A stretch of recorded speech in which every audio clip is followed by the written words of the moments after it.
Harness Central today starts a new series. We're going to have a chat with some of the breeders in the game, and we're starting today in Mount Pleasant, Ontario, with Harry Rutherford, who, along with wife Diane Ingham, Joey as we call her, owns Cool Creek Farm. Harry, we're 2 months away from yearling sale time, or a little bit more. I guess one of the questions some people would ask is, where are you now in getting these things ready for the yearling sales? Well, we've certainly been started, and as a matter of fact, Harold, getting these things ready for the yearling sales probably start the first day the foal is born, and it's a long spell in between then and there, but we get into it quite heavy now, and we've been into it for 2 weeks now. We have our girl up there, and she works on them every morning from 9 till 12, and picking out their feet and leading them, and so they're well mannered. Right. Even before you get into the time when they're born, I guess it goes back to the mare you go with. Ontario breeders have had some knocks by some people that there isn't enough investment in fresh blood stock. Can't say that about you folks. You every year are adding 1 or 2, and most recently, I guess a year ago, January, you bought a filly at the Meadowlands sale for $25,000. Tell us a little bit about her. Well, we bought a Conway Hall filly, and we bought her. I think we got her for $25,000, and we bought her and we bred her to Dewey Cheatham and Howe, and she has a Dewey Cheatham and Howe colt here on now, and we like the colt, and we got 3 Deweys here, and we like them very much. And then this past January, we went back to that sale at the Meadowlands and jumped in again.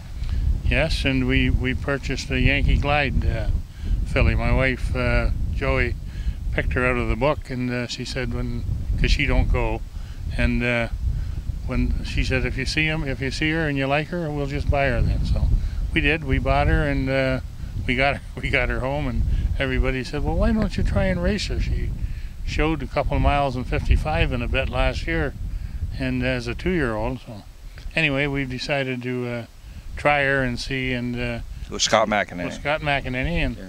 Scott's done a good job with her, and she's only been out of the money once. She's made us around $18,000, I believe, and so anyway, you're a great believer in investing in fresh blood stock, and then you say your transition begins with from the day they're born, really. But at the same time, you folks have had some real success investing in stallion shares. I know you were one of the people who stole the Dewey Cheatham and Howe share at $20,000, which looks pretty good, but you were one of the first guys in on Balanced Image, if I remember right. Yeah, we had at one point we had 3 Balanced Image breedings. First one we got dirt cheap, and then we had to pay a little more for the second one, and then we bought the third one when he was really high. But yeah, they've worked out well for us. We've had originally we had a couple of pacing a long time ago, and we did all right on them, but these trotting stallions we've done very well with. And, you know what, Harold, that's the one thing that we've been lucky, and that's allowed us to buy new bloodstock every year, and we've had some good success at the sales. And but now on the stallion share thing, you have told me that you become a little more, if not entirely, Ontario oriented because of some issues with getting semen to Canada and other things, and the selling in the U.S. and so forth. And what is your thought right now in the year 2010 and where to make your investment? You're speaking from your pocketbook. Well, we have decided, as you just mentioned, that we're not going to, we probably won't breed anything in the States. And I can say that now because we have Dewey here in Ontario. We got the great program here, and the problems with getting semen across the border and shipping and all the rest of it. It's just, we're going to stick with Ontario. We got some good choices up here, and we only have 1 share left in the States, and that's in Yankee Glide, and probably we'll sell that share every year like that. Right. And You've also said before we went on camera that in your mind there's the Ontario program and then there's everybody else. That's right. Our program is second to none. I think everybody knows it. The most of the American programs, New Jersey, even Pennsylvania, and New York, they all have their problems. New York's mostly half-mile tracks, and you got to ship your. The other thing is you got to ship your mare there to be bred. And to us, that's out of the question. And the other thing, New Jersey, their stakes program is dwindling, and we're going to stay with Ontario. All right. Now, one of the interesting questions that people always talk about is there's all these different ideas on feeding horses, and you said one time to me something that, listen, these premium feeds, they're all good or they wouldn't be in business. It just gets down to two things for me: don't rob me, and make sure I don't run out. Do you still believe in that basic theory today? Yes, I do. I think, as I said, the premium feed companies, they all have the things that horses need, and we don't add any additives. We feed Masters Mare and Foal, and we feed straight oats, and I think Harold, my wife, had mentioned it earlier that one of the big things is we do, and I don't want you to laugh at me now.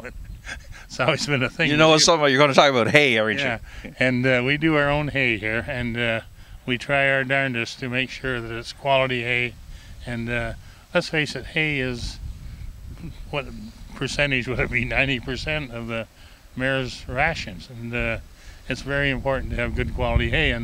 And we try to have good quality hay. Sometimes it's a little tougher, but I think that's a big thing with our. You're known for growing horses well. Well, we sure, it makes a difference when it comes to the sales if they're growing out well and in good condition and everything. So we try to do our best. And let me ask you this: does it make any difference where you sell or where you are in the sale, which all you breeders tend to talk about? Well, I think with us, we're going to be selling strictly in Ontario. Excuse me, in Ontario. At the Canadian yearling sale. At the Canadian yearling sale. And we've never been one to change positions in the sale, because if I did that, and it would turn out to be wrong. But anyway, I think Harold, the big difference in the sale is who buys your horses. And if you get if quality trainers buy your horses, boy, that's a big plus for you. And I think everybody in the business knows that. And we've been fortunate down through the years. We've had Bill Wellwood. Wellwood was one of our good buyers. John Bax, John Hayes. I can name him right down to Copus, McEnany now, and Lyle MacArthur. We've had some good people have our horses, and now we have another one, and that young fella, Rod Hughes. He's Sandpail. Well, he has a Sandpail horse, and he's got one of our yearlings, and he's really done a good job with him. In a general comment, not specific to your horses, do you feel okay about the upcoming yearling sales?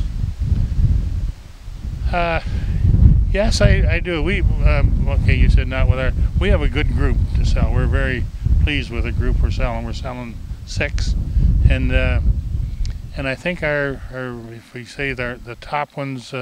Brothers and sisters of something that's done very good, I think they'll sell very good. I'm not so sure about the next ones down, because I think that's what we're missing now in the sales, is that the middle market. So, but we're very happy with our group, and we're looking forward to a good sale. Okay, well, good luck in the next few months, and thanks for giving us some insight. Thank you, Harold, for coming out. This is Harold Howe with Harry Rutherford at Cool Creek Farm, giving you the Harness Racing Edge.